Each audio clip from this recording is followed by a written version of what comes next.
My name is Charity Croft. It's Christmas time! But why this time? I mean, I'm sure you already know December 25th has nothing to do with Jesus' birthday. According to the Bible, he was born sometime between spring and early October, but it was absolutely not December 25th. So then what is the reason for the season? Well, I'm glad you asked. It's most likely because in the year 336, the Roman Emperor Constantine was trying to do away with paganism and really make Christianity a thing. Well, at that time, the biggest ancient festival was something called Saturnalia. This was a festival celebrating the god Saturn that lasted a little over a week starting on December 17th. The ancient Romans chose this time to celebrate Saturn because it was during winter solstice, which is when the sun is in a very specific position in the sky.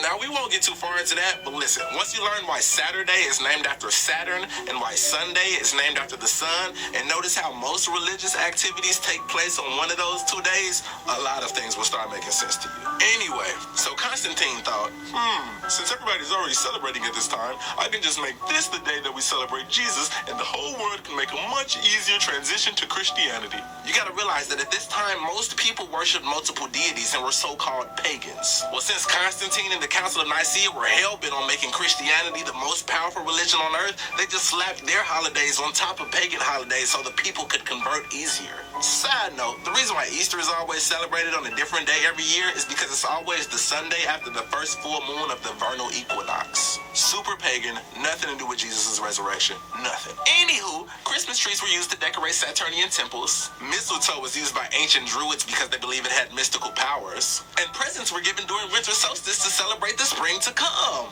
Pagan, pagan, pagan. And you ain't even know it. So pagan, in fact, that Christmas was outlawed in the New World when the Puritans first got here because they knew how pagan it was. It didn't become okay till the 1680s when they realized that gift giving could be profitable. Speaking of pagan, what does that word even mean? Like, why do we act like pagan means devil worshiper? The actual definition of pagan is any person holding religious beliefs other than the main world religions. So in other words, anybody who is not Christian or Muslim. Words like that is how Christianity was able to take over the entire planet by creating a bad word for people who didn't convert. He is pagan! Kill him! Back to Christmas. Who is this guy? Well, it's Santa Claus. He's actually based off a real person named St. Nicholas, but you probably knew that already. But did you know that St. Nick was a bishop in the Church of Turkey? He anonymously gave 3 bags of gold to a poor family, and after that, everybody just made up this legend about anonymous gifts coming from a guy named St. Nicholas, and Santa Claus was born. Now he lives in the North Pole, even though he's from the Middle East. So that means that originally Santa Claus's gift giving was a noble act of helping the poor. But in the 1800s, companies found that it was far more profitable to make it about little kids, because of course people buy gifts for kids before they buy them for poor people. And so companies like Macy's started using Santa's name to make Christmas into a corporate capitalist fiasco. But here is the biggest point of this video. In America alone, we spend more than $465 billion on Christmas presents every year. Those are gifts for one day, $465 billion.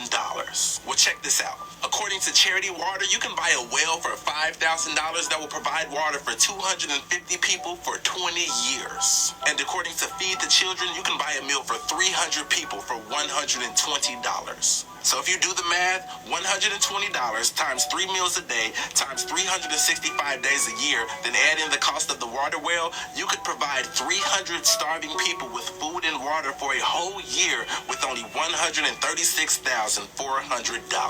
So if we take that $465 billion we spend, we could feed 1,020,000,000 people for a year. Well, it gets crazier. According to World Food Program's hunger statistics, there are only 795 million starving people on Earth. So that means with the money America alone spends on one Christmas, we can literally end world hunger for a year.